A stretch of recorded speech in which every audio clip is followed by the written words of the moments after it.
Hello viewers, आज के audio article programme में एक बार फिर से आपका स्वागत है। मैं हूं आतिफा। तो आज बात करेंगे इजराइल हमास कटघरे में। ये आर्टिकल इंडियन एक्सप्रेस में प्रकाशित लेख what war crimes laws apply to the Israel Palestinian conflict के सारांश पर आधारित है। इसमें टीम दृष्टि के इनपुट्स भी शामिल हैं और साथ ही ये सामान्य अध्ययन प्रश्न पत्र 2 के अंतर्राष्ट्रीय संबंध खंड से जुड़ा है। तो चलिए आज के आर्टिकल की शुरुआत करते हैं। इतिहास साक्षी रहा है कि युद्ध ने किसी का भला नहीं किया, बल्कि ये संपूर्ण मानवता को गर्त की ओर लेकर जाता है। गुजरे वक्त के पन्नों को अगर पलटकर देखा जाए तो अनेक युद्धों की कहानियां, वीरों की वीरता, साम्राज्य के विनाश की कहानी हमें सुनने को मिल जाएगी।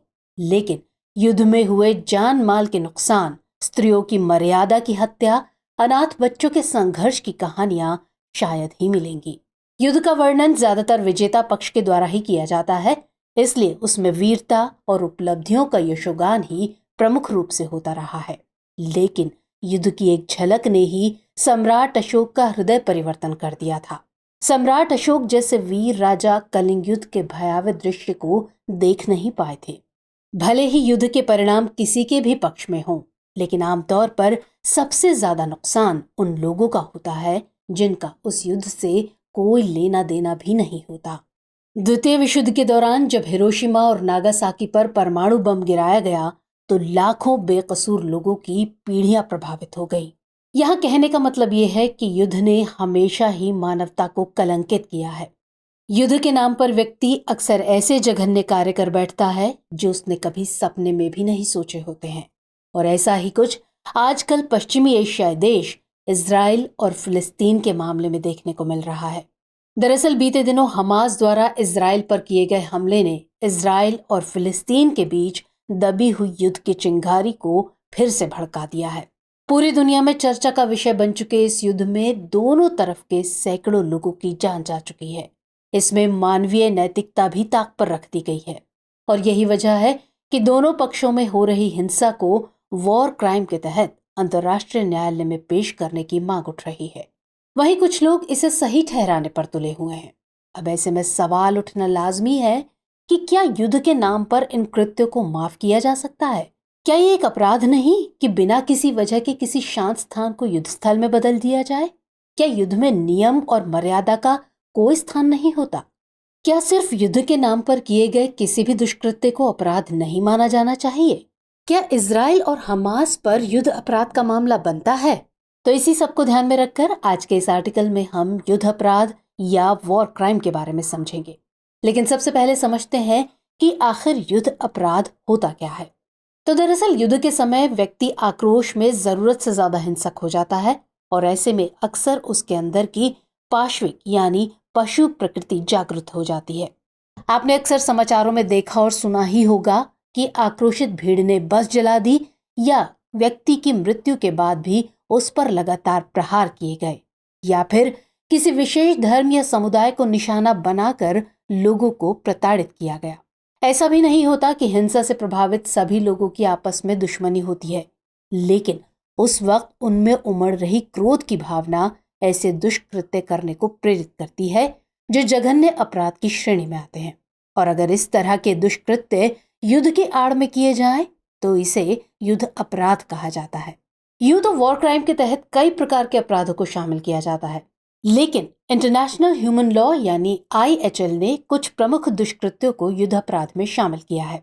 इसके अंतर्गत मानवता के विरुद्ध अपराध, लड़ाकों के विरुद्ध युद्ध अपराध, नागरिकों और सांस्कृतिक संपत्ति के विरुद्ध किए गए अपराधों को शामिल किया गया है। यही वजह है कि इजराइल फिलिस्तीन युद्ध को अंतर्राष्ट्रीय न्यायालय में पेश करने की मांग की जा रही है।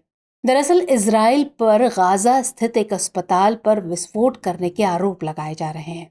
इस विस्फोट में लगभग 500 लोगों की जान गई है और इसे लेकर संयुक्त राष्ट्र के महासचिव एंटोनियो गुटेरेस ने भी इस दुर्घटना पर चिंता व्यक्त की है। उन्होंने कहा कि हमास के इजराइल पर हमले का ये जवाब नहीं होना चाहिए। हालांकि इजराइल ने अपने पक्ष में सफाई पेश करते हुए कहा है कि ये विस्फोट हमास द्वारा दागे गए रॉकेट से हुआ है। इसके अलावा संयुक्त राष्ट्र ने कहा कि इजराइल द्वारा गाजा की घेराबंदी और उसके उत्तरी हिस्से को खाली करने का आदेश नागरिकों का जबरन स्थानांतरण और अंतर्राष्ट्रीय कानून का उल्लंघन हो सकता है। गौरतलब है कि नागरिक आबादी के जबरन स्थानांतरण अंतर्राष्ट्रीय अपराध न्यायालय द्वारा मानवता के खिलाफ एक दंडनीय अपराध है। चलिए अब इतना समझने के बाद ये समझने की कोशिश करते हैं कि युद्ध अपराध की धारणा आखिर विकसित कैसे हुई। तो युद्ध अपराधों की अवधारणा विशेष रूप से 19वीं सदी के अंत और 20वीं सदी की शुरुआत में विकसित हुई, जब अंतर्राष्ट्रीय मानवीय कानून को संहिताबद्ध किया गया। इस कानून को सशस्त्र संघर्ष के कानून के रूप में भी जाना जाता है। हालांकि युद्ध अपराध को लेकर सबसे पहला कदम रेड क्रॉस के संस्थापक हेनरी ड्यूरेंट ने साल 1859 में आगे बढ़ाया था। इस दौरान फ्रांस और ऑस्ट्रिया के बीच युद्ध हुआ था। इस युद्ध का नेतृत्व फ्रांस की तरफ से नेपोलियन तृतीय कर रहा था। हेनरी ड्यूरेंट ने जब युद्ध स्थल का दौरा किया तो वहां हुए रक्तपात को देखकर उनका हृदय विचलित हो गया। इसके बाद युद्ध के दौरान होने वाली क्रूरता को रोकने के लिए जिनेवा में यूरोपीय देशों की बैठक हुई। इसे जिनेवा कन्वेंशन नाम दिया गया।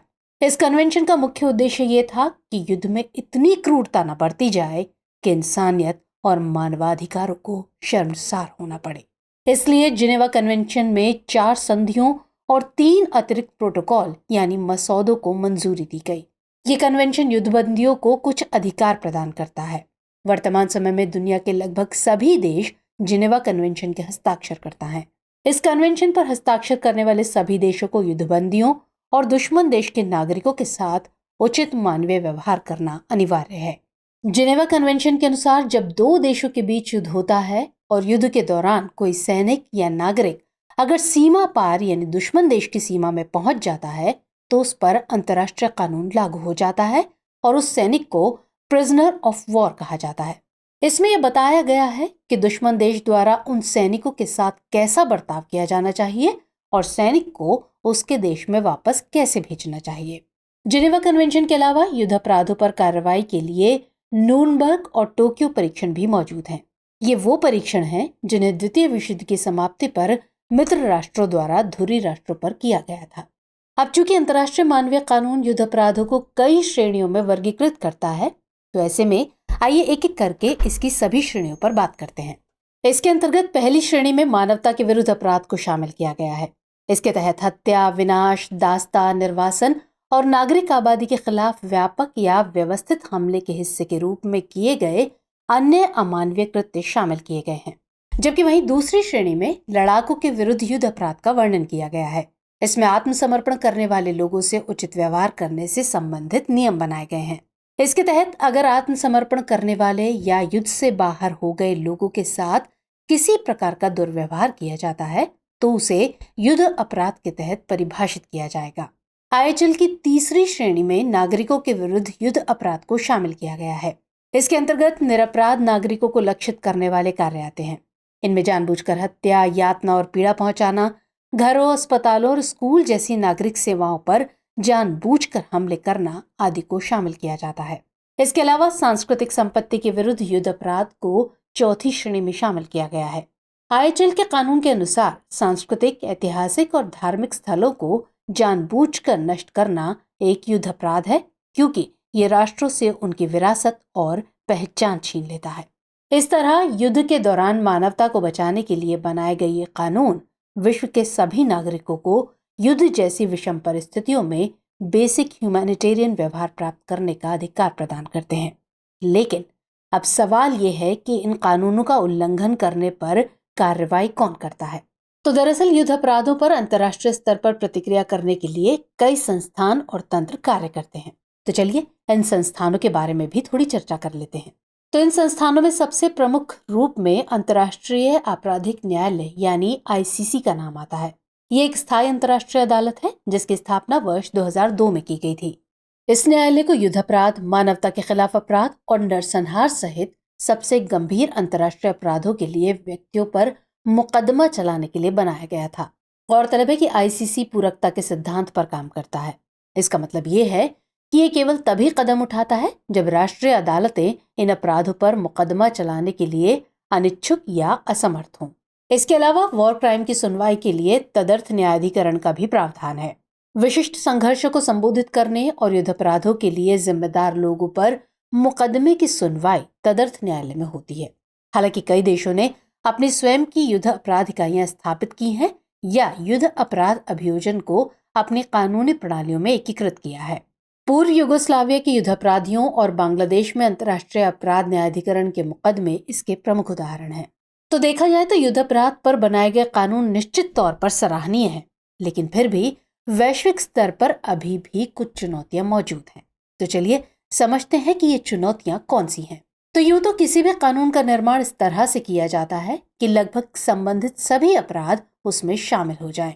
लेकिन फिर भी हर कानून की कुछ सीमाएं होती हैं और अंतर्राष्ट्रीय स्तर पर तो ये और भी चुनौतीपूर्ण हो जाता है, क्योंकि हर देश के अपने कुछ नियम कानून होते हैं और अंतर्राष्ट्रीय स्तर पर किसी भी कानून का निर्माण करने पर शामिल सभी देशों के कानून के साथ सामंजस्य बैठाना पड़ता है। इसके अलावा समय समय पर अलग अलग प्रकार के नए अपराध विकसित होते रहते हैं, जिनके लिए पहले से निर्मित कानून में किसी सजा का प्रावधान नहीं होता। क्योंकि जल्दी जल्दी किसी भी कानून में परिवर्तन संभव नहीं हो पाता है, तो ऐसे में बहुत सारे अपराधी कभी अपराध के दायरे में आते ही नहीं हैं। इसके अलावा युद्धकाल के दौरान बहुत सारे अपराध और बहुत सारे अपराधी कभी सामने ही नहीं आते। ऐसे में सभी अपराधियों को सजा मिल पाना बेहद मुश्किल हो जाता है। जिन देशों में सरकार और मीडिया में भ्रष्टाचार व्याप्त होता है, वहां की अमानवीय घटनाएं तो कभी सामने आ ही नहीं पाती। साथ ही किसी देश या उस देश में स्थित संगठन पर मुकदमा चलाना उसकी अंतर्राष्ट्रीय छवि और कूटनीतिक रिश्तों पर भी निर्भर करता है। चलिए अब इतना सब जानने के बाद इस मामले में आगे की राह पर बात कर लेते हैं। तो जैसा कि हमने पहले ही जिक्र किया कि अंतर्राष्ट्रीय स्तर पर ऐसे कानून का निर्माण करना लगभग असंभव है जिसमें हर प्रकार के अपराध को शामिल किया जा सके। इसलिए राष्ट्रीय स्तर पर सभी देशों को प्रयास करना चाहिए और अपने संविधान में ऐसे नियमों का प्रावधान करना चाहिए जो युद्धकाल में भी प्रत्येक व्यक्ति को उचित मानवाधिकार प्रदान करता हो। साथ ही सभी देशों को भी अंतर्राष्ट्रीय कानून के साथ सामंजस्य बिठाने का प्रयास करना चाहिए। असल में देखा जाए तो युद्ध अपराध मानवता के ऊपर एक कलंक के समान है। विश्व के सभी देशों को इसे रोकने के लिए आगे आना चाहिए। इसके अलावा संयुक्त राष्ट्र मानवाधिकार परिषद को भी इस संबंध में प्रयास करने होंगे। वहीं संयुक्त राष्ट्र सुरक्षा परिषद को एक प्रस्ताव लाकर भी इस विषय पर आम सहमति से नियम बनाए जाने चाहिए। चलिए अब नोट कर लीजिए आज का सवाल। इजराइल और फिलिस्तीन के बीच बढ़ रही हिंसा युद्ध अपराध के दायरे में आती है? पक्ष विपक्ष में तर्क दीजिए। तो व्यूअर्स, आज के एपिसोड में इतना ही। एपिसोड आपको कैसा लगा कमेंट सेक्शन में जरूर बताइएगा। मुलाकात होगी अगले कार्यक्रम में किसी और खास विषय के साथ। तब तक के लिए जय हिंद।